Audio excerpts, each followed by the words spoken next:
¿Qué tal, amigos? Bienvenidos un día más al espacio de Tú a Tú nos acompaña aquí en el Casino Círculo de Amistad Numancia, donde nos encontramos, y ya de paso aprovechamos para agradecer a los responsables del Círculo de Amistad Numancia las facilidades que nos dejan siempre para grabar este espacio cuando es necesario.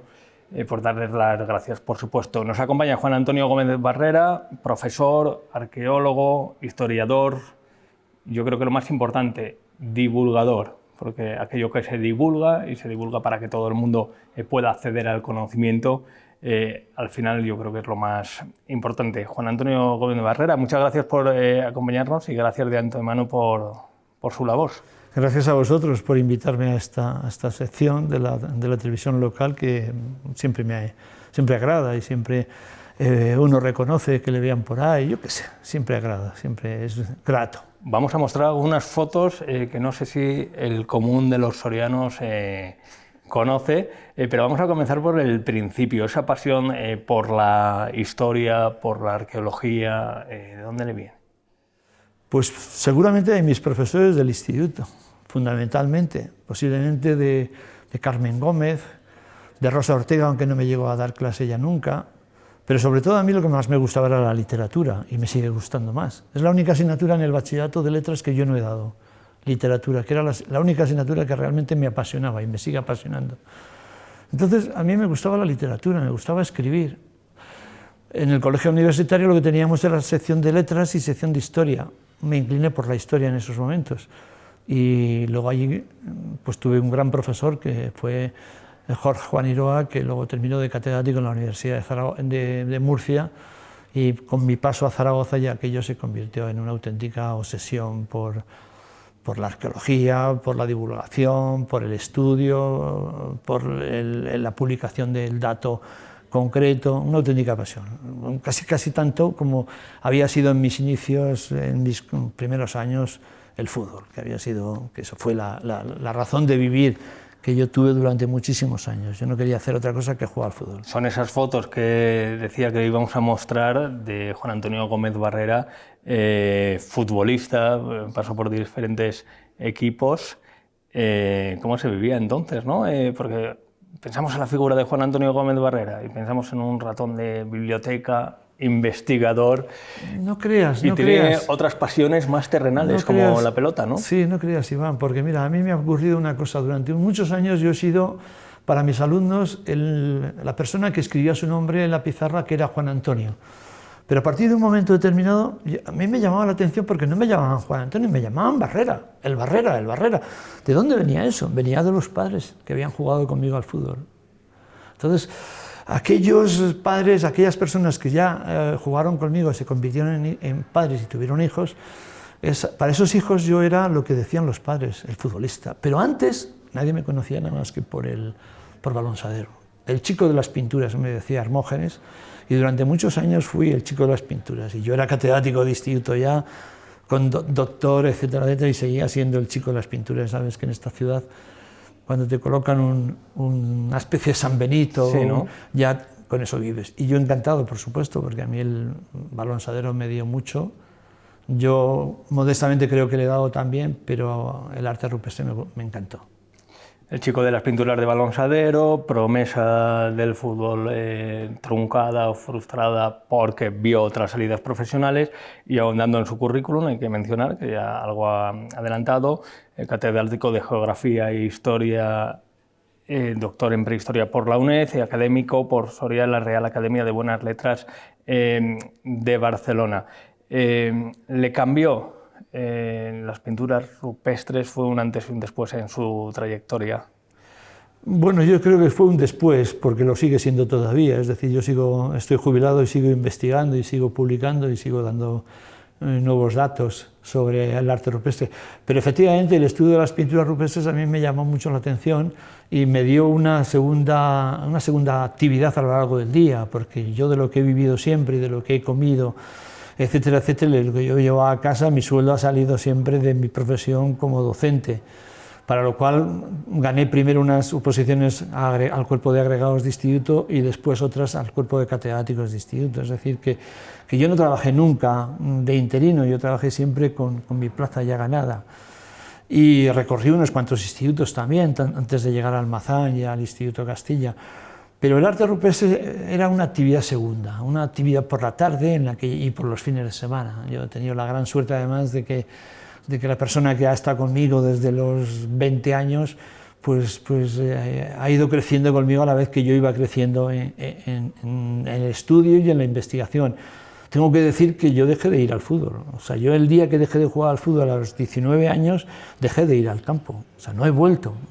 He vuelto en circunstancias muy concretas que casi la invitación era una exigencia a que yo apareciera.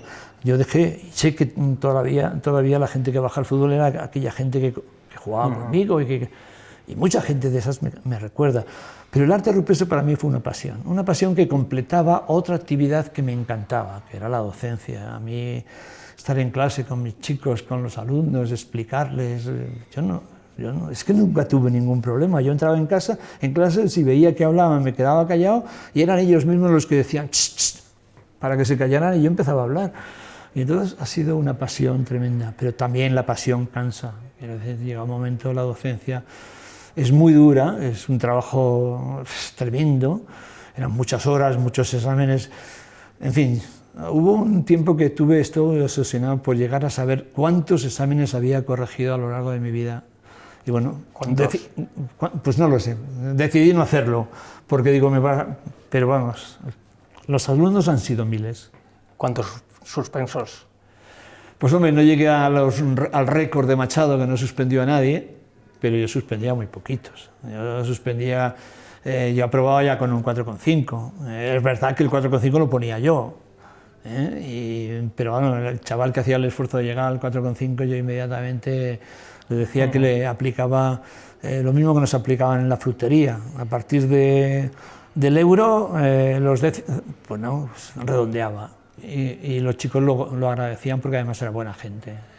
4,5, un par de positivos por asistencia habitual a clase y aprobado, ¿no? No, pero bueno, lo sudaban, ¿eh? Ojo, llegar al 4,5 había que sudarlo, porque entre otras cosas ellos sabían que yo no soportaba a nadie que estuviera en clase sin hacer absolutamente nada. Es decir, yo nunca di un parte de mis alumnos, pero a más de uno expulsé, y nunca jamás di un parte. Pues porque yo entendía que con 17 años ya iban allí voluntariamente y porque sí. Y yo he tenido una actividad muy grata siempre con ellos. Usted se jubila en 2017, ya habían llegado pues, los dispositivos tecnológicos a las aulas, se iban normalizando. Es otra docencia a la que usted ha conocido, ¿no? Bien que hay que adaptarse, no sabemos si para bien, para mal, se está repensando continuamente un poco la cuestión educativa, la forma de dar clases, la docencia, pero en tiempos actuales no tiene que ser nada sencillo, ¿no? No, ni ahora ni antes tampoco. Es verdad que los medios han ayudado mucho y siguen ayudando en todas las investigaciones. Pero yo también he observado que cuando he ido con mis alumnos o con gente distinta al Museo Numantino, por ejemplo, el Museo Numantino, como todos los museos, está plagado de vitrinas, de informaciones, de carteles. En cambio tú vas, te pones a hablar y la gente se queda alucinado y te escucha y te sigue. Yo en el aula practicaba lo mismo. A mí me parecía que era muy útil el ordenador, las presentaciones de vez en cuando las utilizaba, pero sistemáticamente la pantalla, porque sí. Yo era absolutamente contrario a eso. El chaval le enganchaba si te veía a ti apasionadamente. Yo salía de mis clases absolutamente empapado en sudor del ejercicio que hacías por divulgar, como hacían mis compañeros, ojo. Pero entendía que la presencia, la didáctica llega si tú, y ocurre ahora, perdón, cuando voy a Balonsadero o voy a cualquier sitio y explico algunos abrigos, en cualquier sitio de España, pues la gente me escucha con atención, porque lógicamente tú sabes algo más que ellos, nada más. Pero como cuando escribes un artículo en la prensa, bueno, escribir un artículo va a decir 4 cositas, pues a mí me dicen, es que los llenas de... Bueno, es que para eso escribo, si no, no escribiría yo. Es decir, se trata de difundir, de divulgar. Es que luego lo tengo que leer 2 veces. Bueno, pues estupendo, así mejoras. Claro, la comprensión, ¿no? Es decir, yo creo que la docencia ha sido siempre muy complicada, muy complicada. Yo Admiré muchísimo a mis profesores, he citado unos cuantos del Machado. Es que en el Machado teníamos unos personajes extraordinarios. Ahora me ha tocado revisar mucho los archivos del Machado y veo la cantidad de gente que ha pasado por ahí, tanto alumnos como profesores, y bueno, es que es una institución tremenda. Pero ocurre igual en el Sagrado Corazón, y ocurre igual en las Escolapias, ocurre igual en el Instituto Castilla.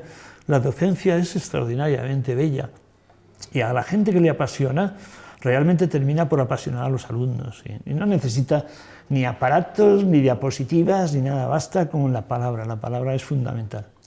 Y la investigación, otra de sus pasiones, vinculada a esas pinturas rupestres de Balonsadero, pero también en algunos puntos de la provincia, como San Esteban de Gormaz. Eso de la investigación supongo que engancha, ¿no? Un hallazgo, otro, ampliar un conocimiento que no es contemporáneo, que viene de atrás, y al final ir tirando de esos hilos históricos. Sí, supongo que al final es... Es muy grato y sobre todo...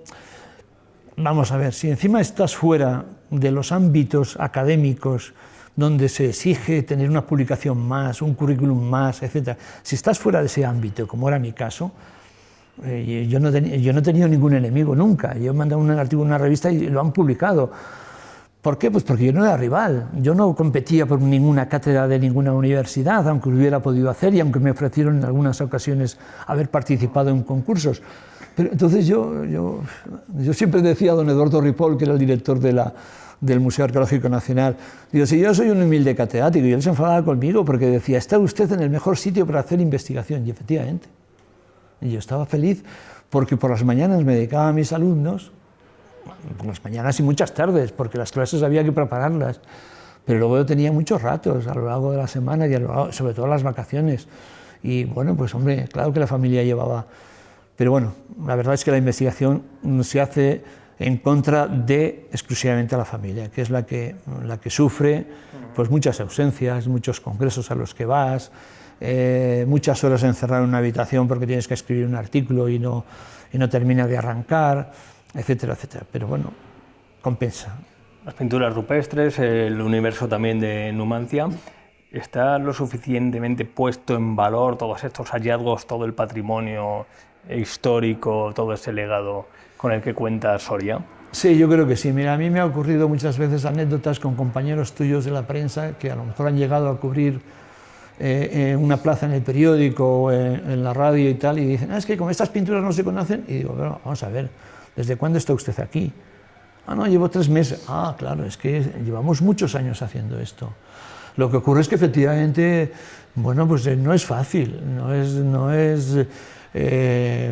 no podemos estar todo el santo día en la calle, no hay posibilidades enormes, pero yo creo que tenemos un patrimonio que es tremendamente respetado, un patrimonio que está en todos los manuales, en todos los libros. Es decir, yo a mis alumnos siempre les decía, cuando yo era chico, el yacimiento que aparecía en los libros de texto era Torralba y Ambrona. Ahora el yacimiento es Atapuerca. Pero si os dais cuenta, en todos los libros está Numancia. Y en muchos libros empieza a estar la placa de Villalba y las pinturas de Balonsadero y tal.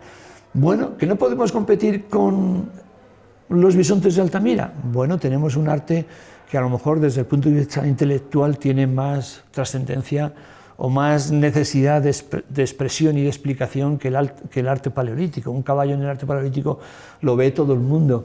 Un cuadrúpedo o una figura humana en las pinturas de Balonsadero es difícil.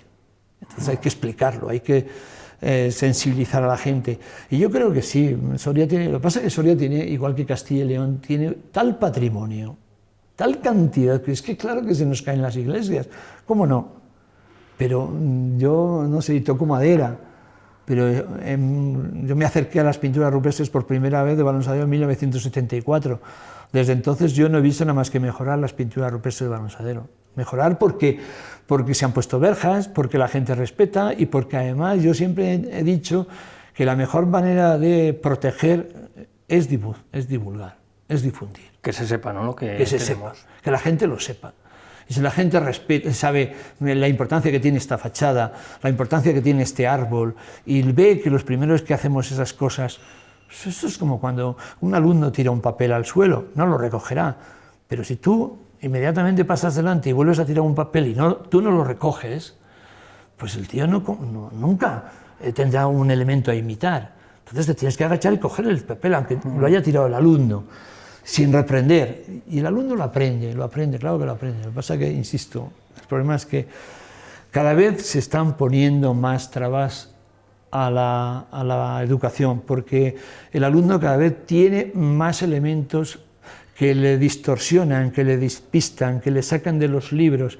Y los libros, amigos, es necesario. O sea, si no se estudia, no se sabe. Ya te pueden poner un 4,5, pero te lo tienes que ganar.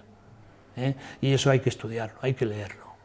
Mencionaba el yacimiento de Atapuerca, aquí en la vecina Burgos. Es un gigante dentro de la divulgación, con una apuesta clara por las instituciones. Ahí se explica parte de la evolución humana. ¿Pero qué le falta al universo de Numancia para acercarse a lo que ha conseguido el yacimiento de Atapuerca? Bueno, pues yo creo que Numancia... No sé si inversión, no primero, pero más allá, por la construcción de ese relato. Tenemos al equipo codirector de Atapuerca, grandes divulgadores también, ¿no?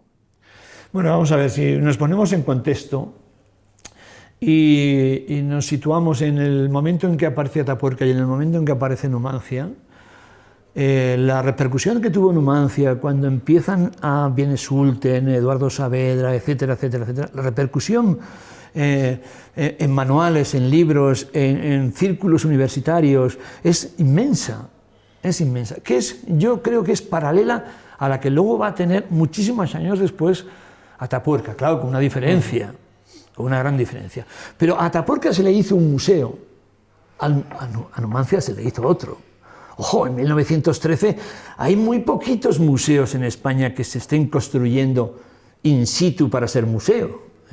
Creo que el Museo Numantino es el primer gran museo que aparece en España hecho exclusivamente para ser museo. Es decir, no se utiliza el Banco de España abandonado o lo que sea. Atapuerca se ha hecho así también, pero claro, la repercusión económica que tiene unos fósiles, ojo, lo que ocurre es también le digo una cosa.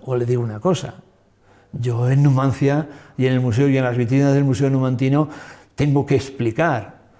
En las vitrinas del Museo de Atapuerca, pues de la evolución humana, pues me cuesta, no porque el conocimiento no tenga el conocimiento suficiente, sino porque lo que hay que mostrar es tan ínfimo, tan pequeño, siendo grandioso. Ojo, estamos hablando de dientes del 800.000 a.C. y de cráneos, pero claro, está tan alejado del mundo actual que eso cuesta mucho llegar a entender a la gente más cercana a nosotros. El Museo Numantino tiene unos valores enormes. Yo creo que lo que necesita el Museo Numantino es más repercusión, en el sentido de que nos creamos realmente lo que se creyeron la población de Soria en 1919 cuando se inauguró, o en 1916 cuando se empezaron a abrir las puertas. Yo siempre dije que la fecha que los sorianos tuvieron casi como una necesidad fue en 1916 y que se abriera el museo. Claro, estábamos en plena guerra mundial, luego vino la gripe del 18, todo eso hizo que se retrasara la inauguración del museo hasta el 1919, pero el Museo Numantino fue brutal. Yo creo que Taracena no se habría ido nunca de Soria si no es por la guerra civil y si no es porque de alguna manera le expulsan. Y ahora hemos tenido un director del museo como José Luis Argente Oliver o Elías Terés o Mariana Arlegui en estos momentos, que yo no he visto persona con más ilusión, con más entusiasmo, con más dedicación al museo. Marian tiene una auténtica vocación. Marian, nos consta. Mencionaba Blas Taracena, es autor de una biografía. ¿Qué le fascinó de este personaje, de Blas Taracena? Pues hubo muchas cosas que me llevaron a Taracena. Me llevó primero que era un arqueólogo, que era el primer gran arqueólogo de Soria, nacido en Soria. Me llevó también a él los parientes, es decir, quién era su abuelo, nada más y nada menos que Lorenzo Aguirre, o un tío más emblemático de Taracena, Mariano Granados y Campos. Es que luego me llevó a el que pensar que con 19 años viene a ser director del Museo Numantino, con 19 años. Bueno, la cantidad de publicaciones que hace y luego lo mal que le trata no la ciudad de Soria, pero sí el Estado, ¿no? El Estado en el sentido de que estalla un conflicto, estalla una guerra, se le hace una depuración brutal, está un año entero suspendido de empleo y sueldo, y sí que es cierto que luego se le recuperó y tal, pero es que ahora hay que escuchar lo que se dice de Taracena, porque fue el primer director del Museo Arqueológico Nacional ya en época de Franco, que si franquista pagado, cuando no lo era, o cuando lo que era es un gran profesional de la arqueología. Entonces me entusiasmó eso. Y luego también hubo otra cosa, otra necesidad que yo tenía, un poco relacionado con lo que decía antes. Empezaba a estar cansado de ser el niño de las pinturas. Entonces, yo era un catedrático de instituto, yo había hecho unas oposiciones, había hecho una tesis doctoral emblemática y ponderada en todo el mundo académico. Yo necesitaba escribir porque lo que me gustaba era escribir, y busqué un elemento para escribir, y Taracena fue ese elemento, y ahí salió una monumental obra de más de 900 páginas con un CD que acompaña con más de 1500 cartas personales, etcétera, etcétera. Bueno, ahora me dicen que sí. Es que es un tocho, bueno, es que le quitas las 400 fotos que tiene ese libro y nos encontramos en una biografía normal de 600, 700 páginas, como puede ser la de Galdós. Lo que pasa es que, claro, Taracena no es Galdós, ni Benito Pérez Galdós, ni Emilia Pardo Bazán, ni Bous Impera siquiera. Y considera, han mencionado varios personajes como Mariano Granados, Blas Taracena, muchos tienen calles, muchos personajes ilustres vinculados a la historia, Eduardo Saavedra mismamente.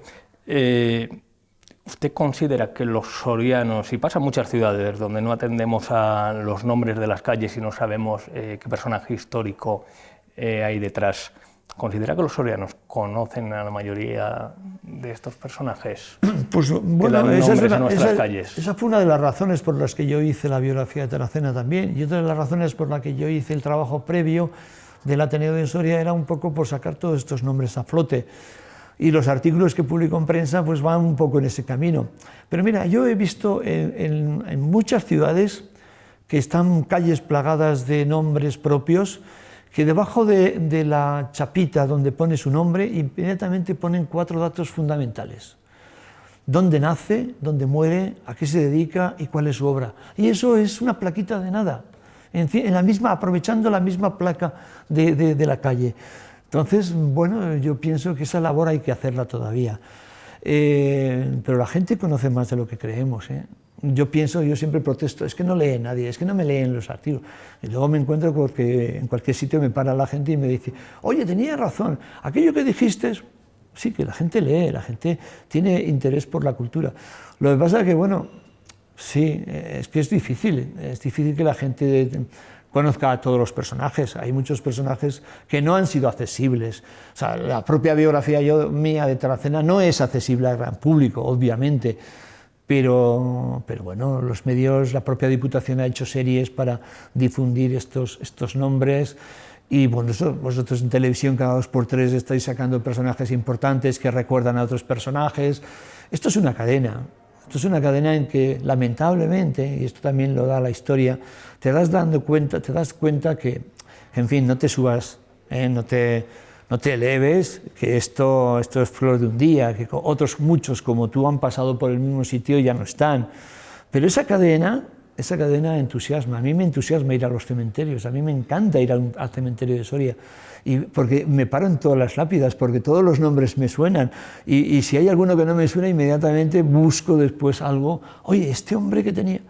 Es decir, no sé, a mí me parece que estar en contacto directo con tus antepasados, recordarlos, no es mirar, no ser un... no sé.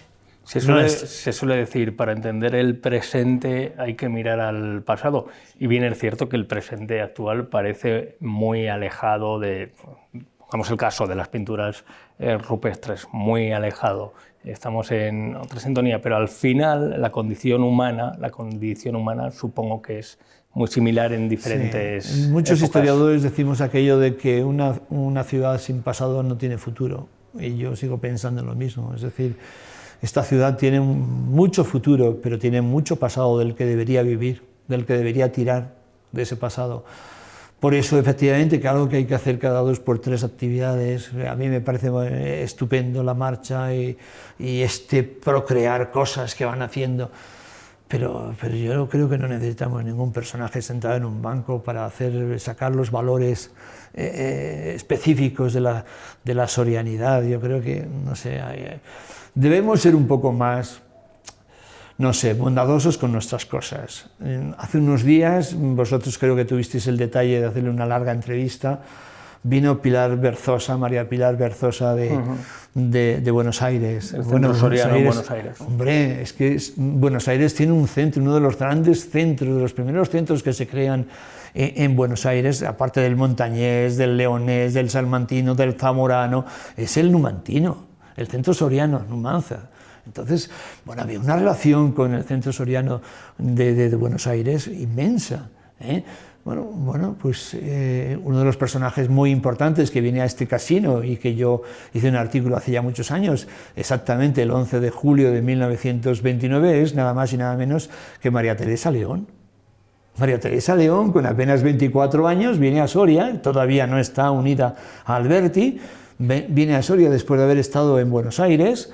Allí en el centro de Buenos Aires, en el centro de Numancia, le han dado recuerdos, porque aquella gente todavía recordaba mucho, eran recientes emigrantes y lo recordaban. Ahora hay emigrantes que vuelven y se instalan aquí, en Soria. Pero en aquella época eran los emigrantes, los migrantes iban allá y raramente volvían, pero tenían una relación. Bueno, hay que ver a esta gente cómo se reúnen todos los días prácticamente para hablar de su Soria, allá en Buenos Aires, nada más y nada menos que Buenos Aires. Bueno, pues, no sé, María Teresa León vino a traer un saludo de los sorianos de Buenos Aires a los sorianos. Bueno, la primera persona que se implicó en eso fue el gobernador civil y la esposa del gobernador civil. Y como condición se expuso aquí nos dio el saludo, dio una conferencia. Y ese mismo día vino Gerardo Diego para presentarla. Y después fueron al Museo Numantino y a Numancia de San Juan de Duero. Y bueno, pues 100 años después ha venido María Teresa a traernos un mensaje.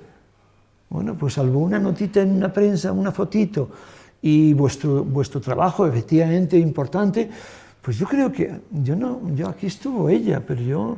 Sí. ¿Usted ha pensado en marchar de Soria o ha tenido la oportunidad? Bueno, sí, de hecho yo tuve que salir, yo aprobé oposiciones y a mí me ofrecieron el colegio universitario para trabajar como profesor, pero la que entonces era mi novia y luego mi mujer aprobó oposiciones y aquí en Soria, con la intención de que yo me quedara en el colegio universitario, y la mandaron a Barcelona, con lo cual yo me tuve que ir. Y nos juntamos en Madrid y hemos estado muchos años. Y luego volvimos enseguida, estuvimos en La Rioja, luego volvimos a Soria y en Almazaña. Pero siempre ha tenido ese ancla siempre, que es Soria, siempre, ¿no? pero no será porque no me han ofrecido cosas, porque me ofrecieron, Carlos de la Casa me lo ofreció en su día ser jefe de los museos de Castilla y León y lo rechacé. Me ofrecieron salir a una plaza de profesor titular a la Universidad de Salamanca y ni siquiera competí. Es decir, yo he tenido posibilidades de salir, pero yo estaba muy a gusto aquí. Yo he estado muy feliz en esta ciudad. Yo he hecho lo que he querido. Yo daba clase que me encantaba por las mañanas y por la tarde me encerraba en mi despacho a investigar y a las 8 me iba al río a pasear con mi mujer, que es algo que me apasiona.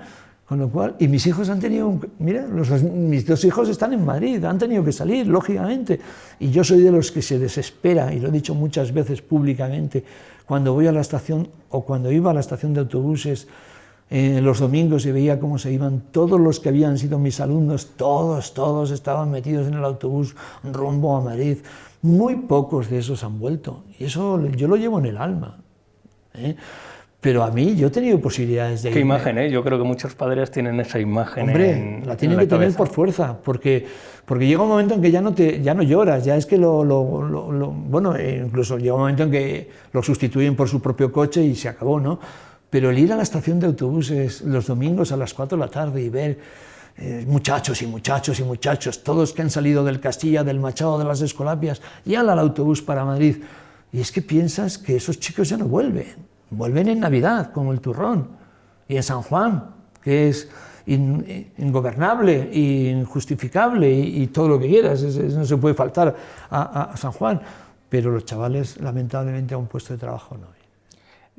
Hábleme del Ateneo. Yo creo que hemos hablado de la biografía de Blas Taracena, esos hallazgos y publicaciones en torno al arte rupestre, también alguna compilación de artículos publicados en prensa en torno a Numancia y otros temas históricos, pero no sé si el Ateneo, recién reeditada en su segunda edición, casi 20 años después, su obra cumbre. No, mi obra cumbre es las pinturas de Balonsador y su entorno, que publicó en el 2001 Caja Rural. Creo que es la mayor aportación que yo he podido hacer, pero evidentemente la obra de la biografía de Taracena es única, así lo han entendido muchísima gente. Cuando yo estoy estudiando o estoy empezando a recopilar material sobre Taracena, Reyes Cuberías, que ya era entonces dirigente, presidente creo de Soria Edita, tuvo la gentileza de leer una serie de textos que ya veía preparado para mi Taracena. Y entonces un buen día me dijo, oye, ¿por qué no nos haces un estudio de los años 20, un librito sobre los años 20 de difusión de esta gente, de estas tertulias que había en el casino, en la dehesa y tal? Y bueno, pues yo acepté el reto. Claro, eso suponía parar Taracena. Y cuando yo paro Taracena para encargarme de este encargo que me hacen, que no tiene nombre, que es la cultura soriana, enlazar los Pérez de la Mata con Gerardo Diego, es decir, bueno, cuando estoy yo en plena elaboración de Taracena y estoy estudiando en esos momentos justamente la participación de Taracena en el Ateneo. Claro, cuando dejo por un lado el trabajo de Taracena y empiezo a pensar en lo que me ha dicho Reyes, me doy cuenta que realmente el gran hilo conductor de ese libro que se me acaba de encargar es el Ateneo. Y me metí en él de lleno. Lo que hablábamos antes, ¿no? Los ríos de la historia. Claro, ¿no? Claro. Abandoné Taracena por un momento y le dediqué 2 años enteritos de mi vida a buscar todo el material. Bueno, en esa época se había publicado un libro, La historia de Soria, en 2 volúmenes en 1984. Y creo que en ese libro, que son 2 volúmenes, me parece que aparece la palabra Ateneo 2 veces. Entonces, y siempre dedicado a Gerardo Diego. Entonces yo me di cuenta que aquello no lo conocía nadie, pero que aquello lo conocía todo el mundo. O sea, no lo conocía nadie desde esa estructura, pero todo el mundo sabía quién era Gerardo Diego, quién era Taracena, quién era el abad Gómez Santa Cruz, quién era... Bueno, a lo mejor no sabían quién era Pedro Chico, pero yo me empecé a dar cuenta que había allí una cantidad de personajes, y sobre todo, más que una cantidad de personajes, había una cantidad de Sorias Jazz ahí metidos, una cantidad de reivindicaciones, de instituciones que no se centraron, que no desarrollaron, pero el Centro Soriano, la Junta de Defensa, siempre había un movimiento entre los intelectuales sorianos para sacar adelante alguna idea de Soria, había una lucha tremenda, como a mí me recordaba que era Soria ya. Entonces dije, bueno, si es que los Sorias Jazz del pasado están aquí.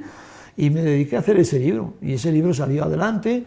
Es verdad que en unas condiciones, pues bueno, a mí me encargaron un libro, medio se enfadaron los editores conmigo, porque me encargaron un libro de 200 páginas y salió de 400, con lo cual ya no pudo haber un índice de nombres y muchas cosas, ¿eh? Y hubo que reducir mucho la nota. Así que cuando hace unos años, Alfonso, yo ya estaba jubilado, Alfonso Pérez Plaza me dice, Juan Antonio, tienes que hacer otro libro. Digo, no tengo ganas. Digo, yo en todo caso, si consiguiéramos, reeditaría el Ateneo de Soria. Vale, pues déjame que hable. Y Alfonso es de esas personas maravillosas que tiene buenos amigos, tiene un amigo encantador que es Gustavo Encabo. Gustavo es otro personaje maravilloso asociado a nuestro alcalde. Y inmediatamente, a los pocos días, Alfonso Pérez Plaza me dijo, oye, que me han dicho tanto Gustavo como Carlos, que adelante, que Juan Antonio, que ellos editan la segunda edición del Ateneo, así que vamos a hacer el Ateneo como a ti te gustaría. Y hemos preparado un libro que yo me parece que sí. Ahora creo que puede ser mi obra cumbre, porque es muy leíble, porque se puede leer perfectamente. Está corregida, actualizada. Está absolutamente. Hombre, lo que pasa es que en los libros ya sabes que siempre ocurre alguna rata y tal, pero está corregida y sobre todo aumentada. No tiene nada que ver este Ateneo con el pasado, para nada. O sea, la cantidad de cosas que yo he descubierto, que he encontrado, que he profundizado, o que otras personas han descubierto y yo he asociado rápidamente. Luego el Ateneo en sí dio paso a varios trabajos de investigación. Se hizo un par de, por lo menos creo que una tesis a partir partiendo de él. Luego, lógicamente, la tesis tiene un desarrollo mayor que tal, pero dio muchas pautas. Y ahora mismo estoy realmente orgulloso, me encanta. Yo a veces, pocas veces, pero cuando me siento un poco depre y me encuentro solo y a lo mejor, bueno, mi mujer está en sus cosas y tal, yo echo mano de mi libro y digo, pero ¿cómo es posible que este libro no se haya agotado ya? Salió en abril. Fue una época, esa la del Ateneo, especial, donde empezaron a fluir las ideas, ilustración, los encuentros, las reuniones en lugares como este, donde nos encontramos en el casino, ¿no? Es que, bueno, vamos a ver, Nicolás Raval es el que levanta un poco el Casino Numancia. A espaldas está el Casino Amistad, el Círculo de la Amistad, pero es que estaba el Círculo de la Constancia al lado, o el Círculo del Comercio. Es que, bueno, había una cantidad de cosas, claro, no había fútbol, no había televisión, había mucho teatro. Es que en los pueblos, a mí me llama muchísimo la atención la tendencia al teatro que hay en Fuentetova, en Tardelcuente, en Covaleda, en Vinuesa, en Salduero. Si es que hay en muchos pueblos, en Almazán, en Navaleno, ¿no? En Navaleno. Es que hay mucho. ¿Por qué? Pues porque la gente hacía teatro. Si es que los niños hacían teatro. Y ahora, ayer me hablaba una persona a la que me dirigía, una amiga de la infancia, y dice, bueno, te tengo que dejar que voy a ensayar bodas de sangre. Una persona que está jubilada. Es decir, el teatro es uno de los elementos. Yo recuerdo que en el Instituto Castilla había una asignatura que era teatro, y me parece que ofrecía muchísimas cosas. Porque el chaval se abría, el chaval se acostumbraba a hablar en público, se aprendía textos y luego, bueno, profundizaba en algo que es la cultura. Entonces el teatro, esta gente hacía teatro. Obras que se estrenaban en Madrid, compraban el libreto y a los pocos días el grupo de teatro del Ateneo estaba ya inaugurando aquella pieza. Entonces aquello les daba vida. Había una conferencia a las 11 de la noche y el salón estaba lleno. Luego llegó el fútbol.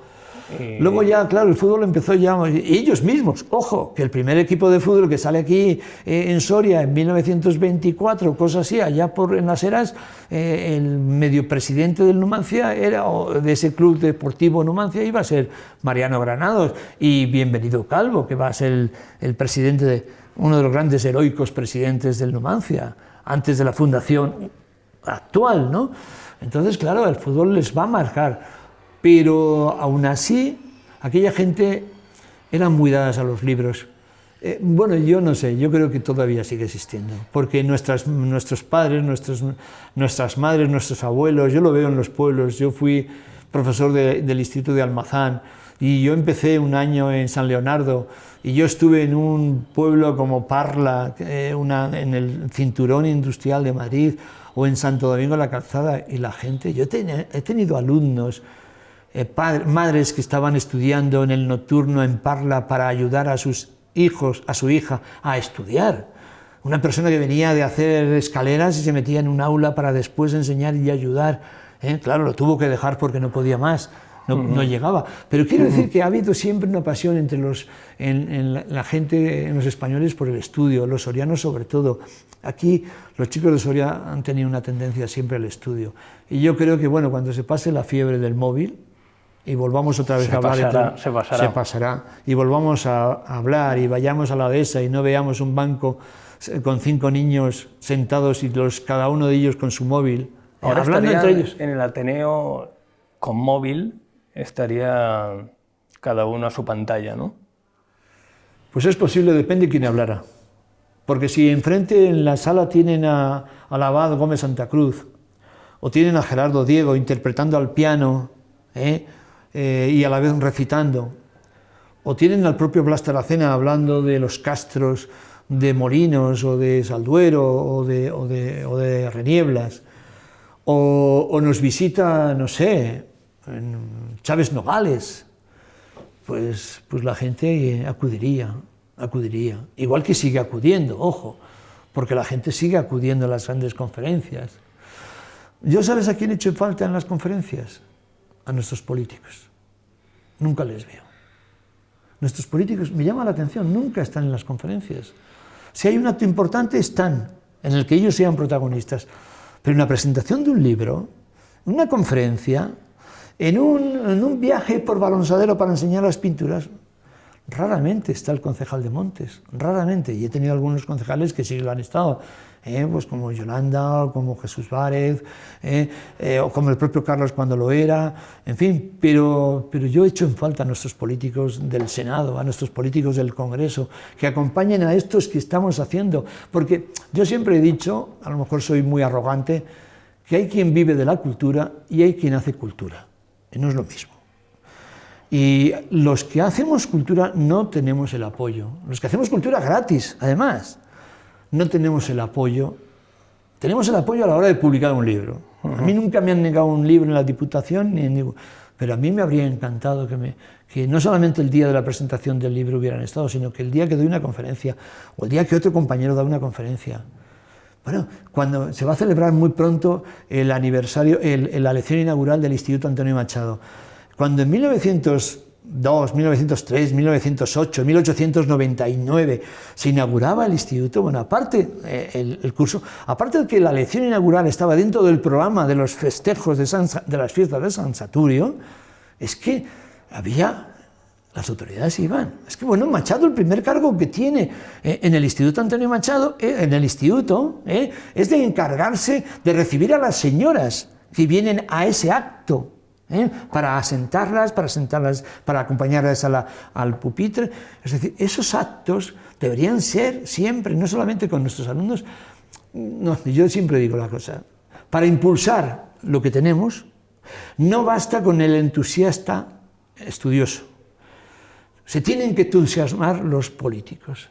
Nuestros representantes tienen que hablar, nuestros representantes en el Parlamento tienen que decir a los colegas del Parlamento que tenemos unas pinturas a 7 kilómetros de la capital, que tenemos los mejores poetas que han pasado por aquí. Ojo, es curioso, yo siempre lo he dicho, Eduardo Saavedra vino a estrenar su puesto aquí, Gerardo Diego vino a estrenar su puesto aquí, Antonio Machado vino a estrenar su puesto aquí.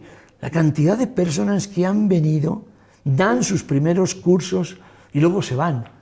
Pues ese mensaje para los representantes políticos, vamos a ir concluyendo esta entrevista. Nosotros consideramos que el entusiasmo también suma mucho, ¿no? Decían, no es suficiente, pero contar las cosas con la vehemencia con la que la cuenta Juan Antonio Gómez Barrera, con entusiasmo, con esa dosis de pasión necesaria que hay que poner en todo. Incluso, como decía antes, para escribir esos tochos hay que poner mucha pasión. Usted que ha rastreado la historia por distintas épocas, ¿qué podemos aprender en estos tiempos actuales, por momentos convulsos? A veces nos situamos mucho en el presente.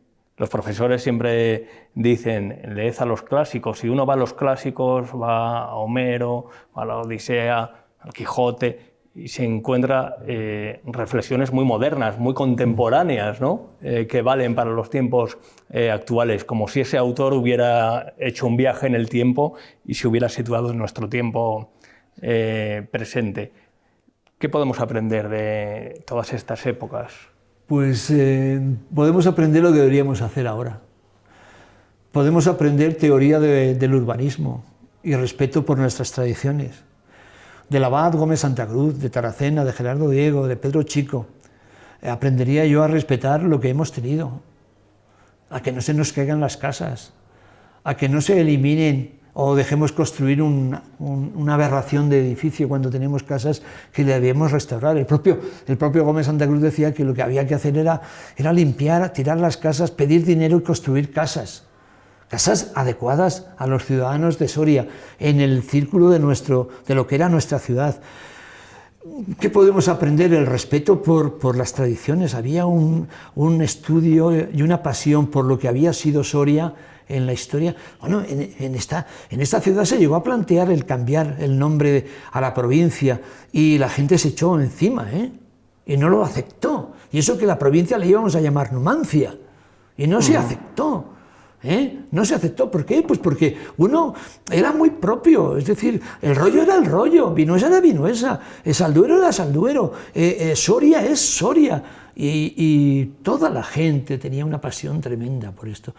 Yo creo que deberíamos aprender de aquella gente que no se habría ido. Taracena solamente se fue de aquí porque no tuvo más remedio, porque cuando le devuelven su puesto le mandan a Córdoba. Y no se habría ido si no es por la guerra. Muchísima gente no se habría ido. Y yo creo que la gente de la Muedra no se habría ido sin el pantano. Pero claro, era necesario, aunque ya habían empezado a emigrar, evidentemente. Pero buscaron posibilidades de... Es que se nos han ido muchas cosas. Cuando uno visita la exposición que acaba de hacer Tomás Pérez Frías y su esposa en la Alameda y ve la cantidad de tiendas de dulces, de confiterías que había en el... Pero ¿cómo hemos dejado que se nos pierda eso?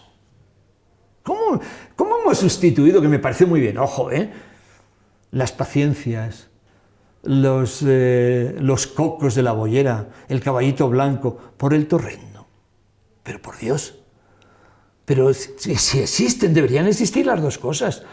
Pero esas campañas publicitarias que se han hecho tan tremendas por un producto concreto, el chorizo, el torrendo, yo qué sé, ¿por qué no se han hecho de las confiterías que había muchas? Sí, alguien me dirá, se ha hecho de la mantequilla. Bueno, es que la mantequilla, la mayor propaganda de la mantequilla no la hizo en Nueva York Gómez de la Serna. Es que bueno, yo creo que estos productos sorianos se deberían haber mantenido.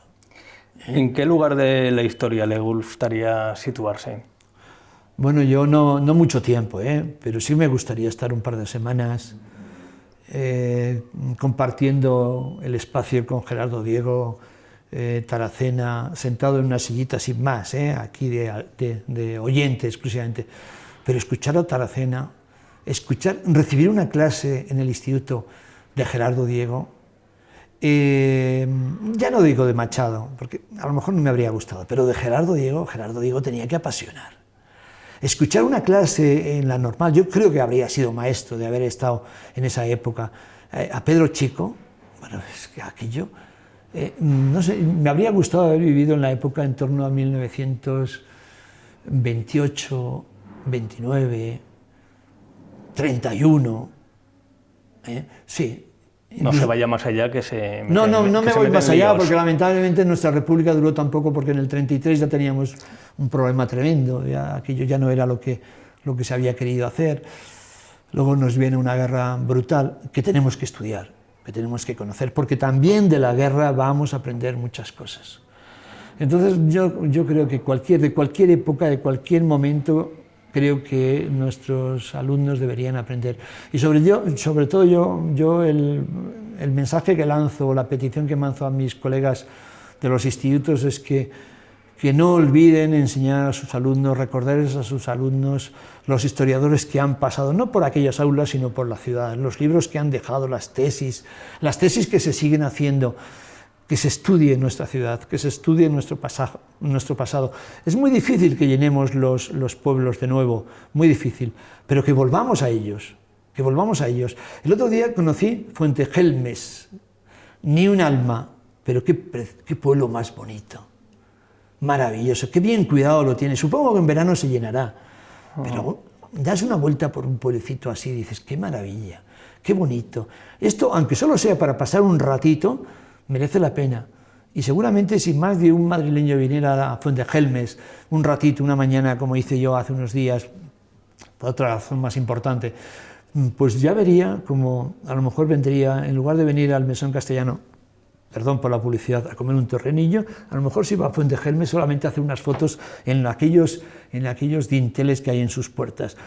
No sé, yo creo que Soria está llena de rincones, de maravillas. Soria es, ni te la imaginas, como decían la publicidad. Sin duda, y nos encanta, gente que lo transmita con esta pasión. Esperamos nosotros haber despertado ese afán de conocimiento, sobre todo también en las nuevas generaciones, que se asomen a la 8 Soria, que no conozcan algunos de estos nombres, que no conozcan obras de relevancia como la biografía de Blas Taracena o la historia del Ateneo contada aquí por Juan Antonio Gómez Barrera, que nos lo ha descrito con esa vehemencia, con esa pasión que a nosotros obviamente nos encanta. Juan Antonio Gómez Barrera, ¿está en algo más? ¿Algún libro? Sí, ¿Algún sí. libro?